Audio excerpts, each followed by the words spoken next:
us see in the haloalkane and haloarine. In haloalkane and haloarine, what are the important points we will be discussing about? Is the nomenclature.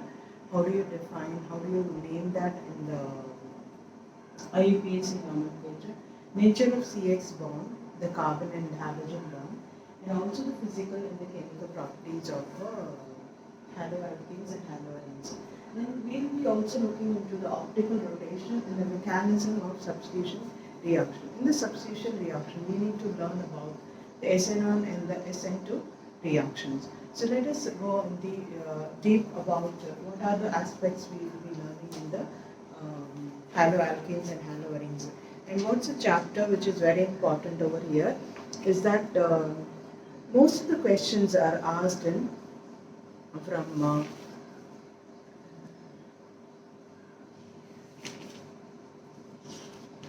most of the questions are asked from the SN1 and SN2, where they will be asking you which of the following reactions will undergo SN1 and SN2. So that's we need to know more about it and how they are the more reactive. So these two concepts, that is, will be more concentrating on it.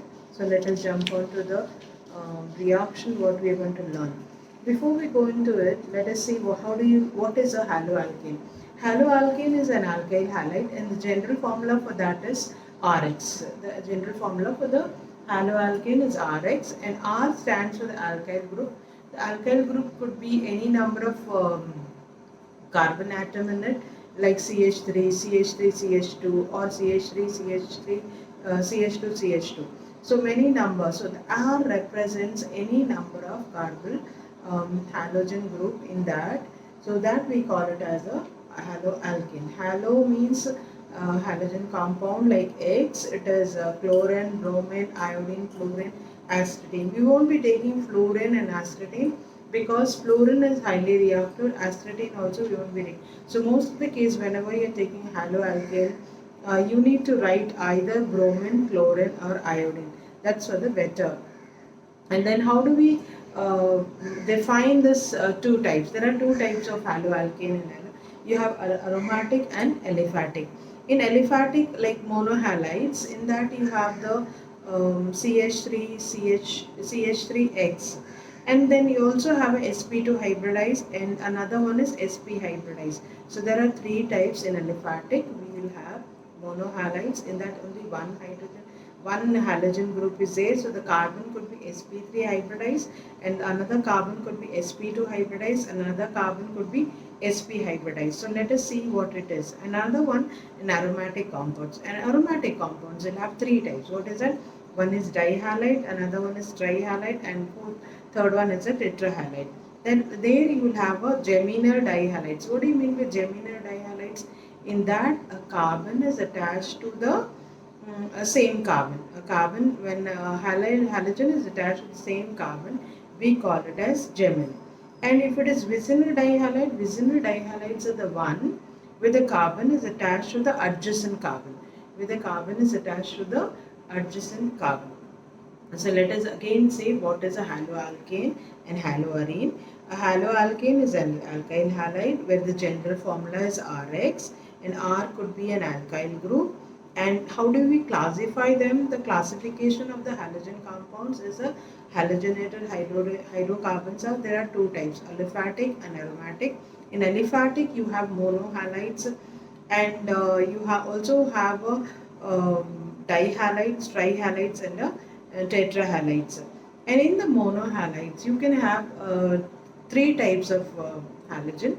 One is the carbon, which is sp3 hybridized, which is attached to the X, and another one sp2, which is attached to the X. Another one is a sp hydrogen carbon, which is attached to the X. So let us see an example in in all these one cases.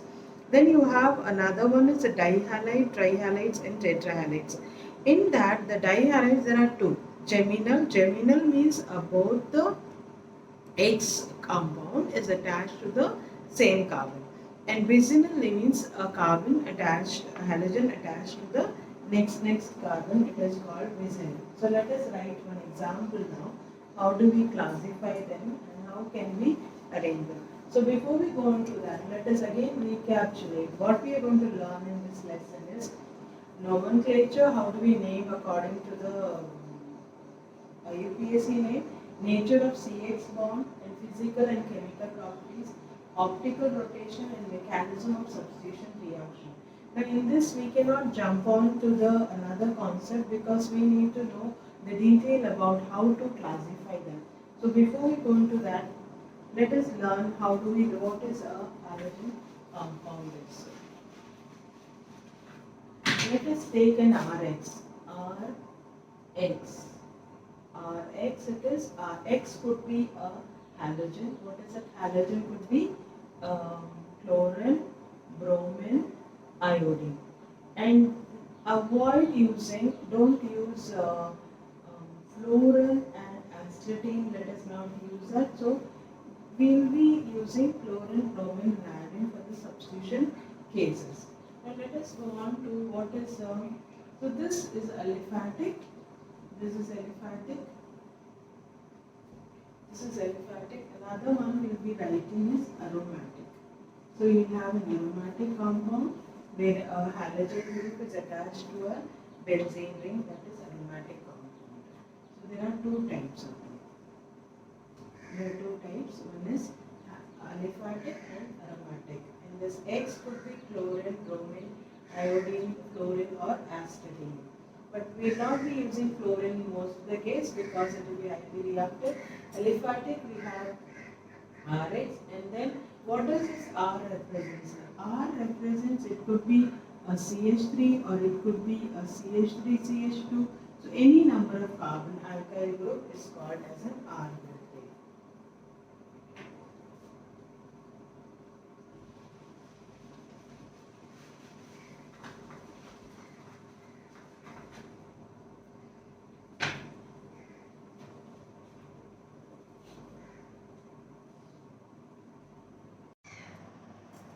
Haloalkanes and haloarenes. In the haloalkanes and haloarenes,